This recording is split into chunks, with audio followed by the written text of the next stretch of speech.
Halo semuanya, kembali lagi bersama aku Syifa Nurul Fauzia dengan NPM 121020679 kelas 2O Manajemen SDM. Kali ini TM 15 aku mau ngejelasin tentang Performance Implementation in HR Management atau biasa disebut dengan implementasi kinerja dalam manajemen SDM. Tanpa berlama-lama, mari kita simak video ini. Halo semuanya, sekarang kita ada di Performance Implementation in HR Management di TM 15. Mari kita simak. Di bagian tingkat kinerja ada 3 tingkatan. Yang pertama, kinerja organisasi, merupakan pencapaian hasil pada tingkat atau unit analisis organisasi. Kinerja pada tingkat organisasi ini terkait tujuan organisasi, rancangan organisasi, dan manajemen organisasi. Yang kedua, kinerja proses. Kinerja pada proses tahapan dalam menghasilkan produk atau pelayanan dapat dipengaruhi tujuan proses, rancangan proses, dan manajemen proses. Tingkat yang ketiga, kinerja individu atau pekerjaan. Pencapaian atau efektivitas pada tingkat pegawai atau pekerjaan dapat dipengaruhi tujuan pekerjaan, rancangan pekerjaan, dan manajemen pekerjaan, serta karakteristik individu menurut Romler dan Brecht. Yang berada di slide ini merupakan garis besar kategori arti kinerja. Ini merupakan garis besar kategori arti kinerja menurut beberapa para ahli. Menurut Bernardin, kinerja adalah catatan hasil yang diproduksi atau dihasilkan atas fungsi atau aktivitas selama periode waktu tertentu. Kinerja sebagai hasil bukan karakter, sifat, dan perilaku. Menurut Richard, kinerja sebagai hasil juga terkait dengan produktivitas dan efektivitas. Produktivitas merupakan hubungan antara jumlah barang dan jasa yang dihasilkan dengan jumlah tenaga kerja, modal, dan sumber daya yang digunakan dalam produksi itu. Pendekatan pengukuran kinerja. Yang pertama, pendekatan ukuran standar kinerja dalam melakukan pengukuran. Salah satunya pendekatan personality traits, mengukur kepemimpinan inisiatif dan sikap. Kedua, aspek pengukuran kinerja. Terdapat produktivitas, kualitas, ketepatan waktu, putaran waktu, penggunaan sumber daya, dan biaya. Jenis ukuran kinerja yaitu ukuran uang, ukuran upaya, ukuran reaksi, dan ukuran waktu.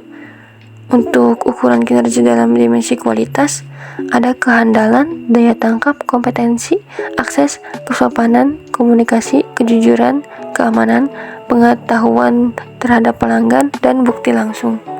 Di sini perspektif atau aspek balance scorecard dalam mengembangkan pengukuran kinerja, salah satunya pengukuran kerja dari aspek keuangan. Kedua, indikator untuk mengukur kinerja organisasi. Terdapat produktivitas, kualitas layanan, responsivitas, responsibilitas, dan akuntabilitas. 3. Indikator penilaian kinerja organisasi, salah satunya efisiensi. Selanjutnya, keempat, ukuran kerja pelayanan dikembangkan menjadi 14 unsur untuk mengukur IKM. Salah satu 14 unsurnya itu ada prosedur pelayanan. Nah, yang terakhir, indikator kinerja organisasi yang dijadikan pedoman menyusun laporan kinerja, yaitu masukan, keluaran, hasil, dan dampak. Selanjutnya, kinerja dan problematika dalam manajemen pengetahuan. Terdapat konsep kinerja dalam organisasi. Menurut Describer dalam Kamus Bantab English Dictionary yang dikemukakan Prawiro Sentono, berasal dari kata kinerja, performance, dari akar kata to perform, mempunyai beberapa enteris.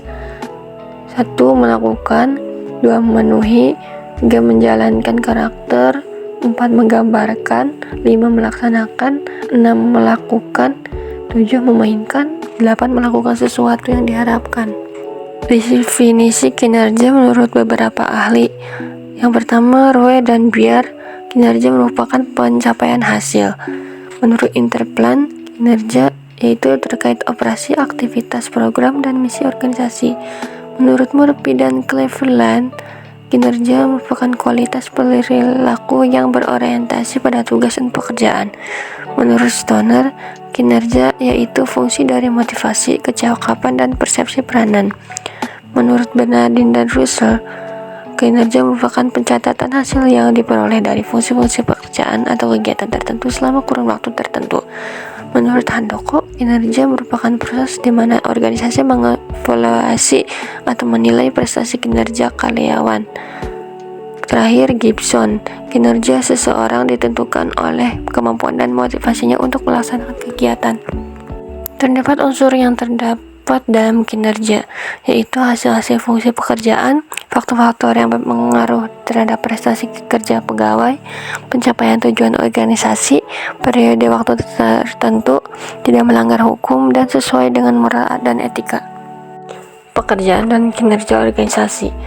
Fungsi pekerjaan atau kegiatan yang terkait kinerja organisasi atau perusahaan yaitu strategi organisasi, pemasaran, operasional, SDM, dan keuangan. Inteligensi kapital dan parameter kinerja.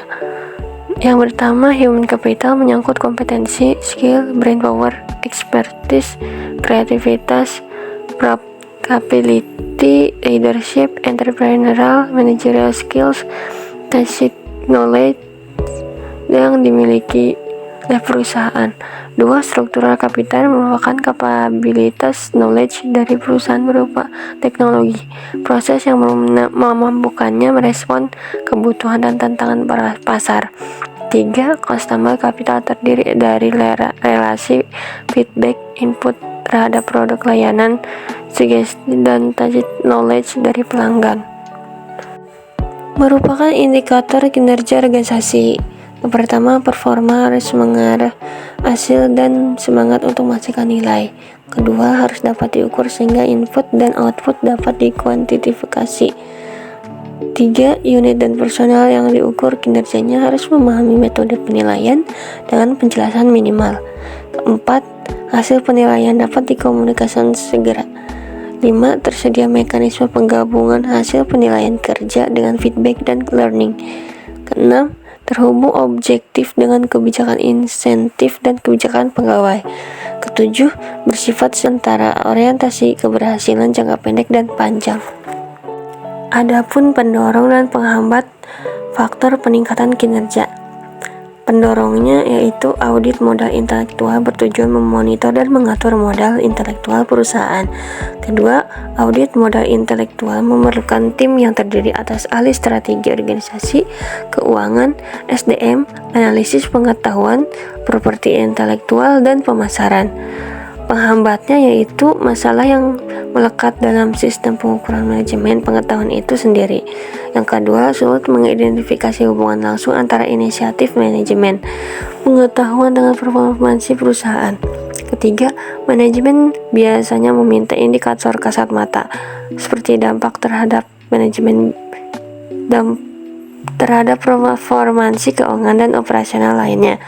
Keempat, semakin beragam dan kompleksnya stakeholder atau pihak berkepentingan terhadap eksistensi perusahaan. Budaya organisasi, pengetahuan dan kinerja organisasi. Berikut ada hubungan antara budaya organisasi, pengetahuan dan kinerja organisasi. Yang paling atas, kinerja organisasi. Terdapat 4, yaitu sumber daya, sistem dan teknologi, strategi, dan logistik. Itu tuh semuanya sudah mencakup kinerja individual, perilaku, nilai dan keyakinan personal, dan budaya organisasi, nilai yang diyakini secara umum. Terima kasih kepada teman-teman yang sudah menonton video di TM15 kali ini. Semoga bermanfaat videonya untuk kita semua. Jangan lupa like, comment, share, dan subscribe. Sampai dadah!